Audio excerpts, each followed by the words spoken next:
Early last week, officials at the EPA were told by members of the Trump administration to expect some executive orders coming your way.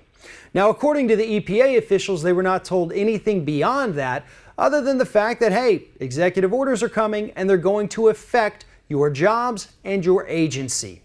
Now, we know that Donald Trump, during his campaign, promised to slash and burn everything at the EPA. They've talked about cutting the EPA's budget. They have talked about repealing EPA rules such as the Clean Power Plant rule. And essentially, according to some Republicans in the House of Representatives, they want to do away with the EPA altogether.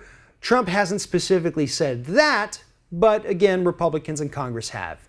So the EPA right now is terrified over the fact that they have warning that executive orders are coming, and they don't know what they're going to be. Because again, just like with the other executive orders Donald Trump has issued, he has not consulted with any of the agencies that these orders have affected.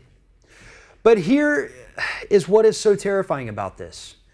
When it comes to protecting the environment, and when it comes to mitigating the effects of climate change, the United States, and by extension the entire world at this point, is behind the curve. We cannot do enough at this point to prevent the catastrophic damage that is projected to happen because of climate change. We can't. Time's up, and we lost. So for the president, for his administration to come out and tell EPA officials that we're going to issue some executive orders and you're probably not going to like them, that's bad news for the environment. And anything that's bad news for the environment is bad news for the American public. And people need to start waking up to that.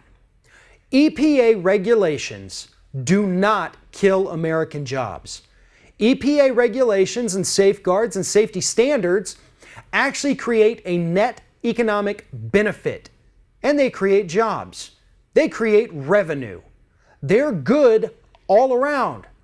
The only people that they, I guess you could say, hurt are CEOs who have to pay a little bit of extra money to not poison the environment, to not poison the public.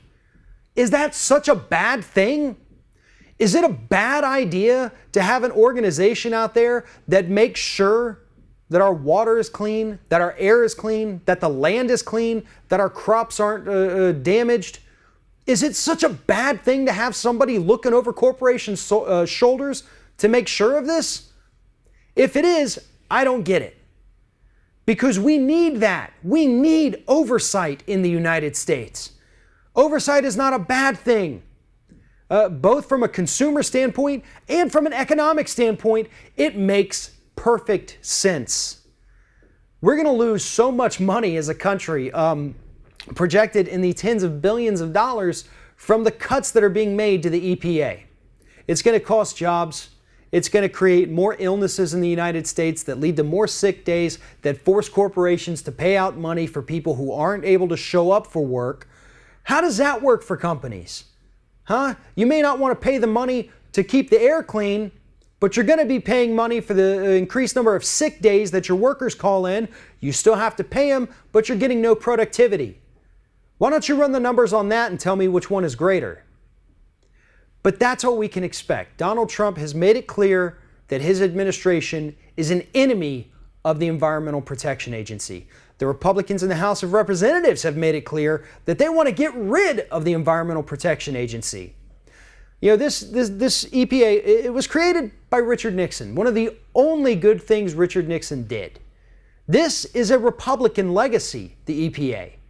And if I were a Republican, I'd damn sure make sure I did everything possible to protect that.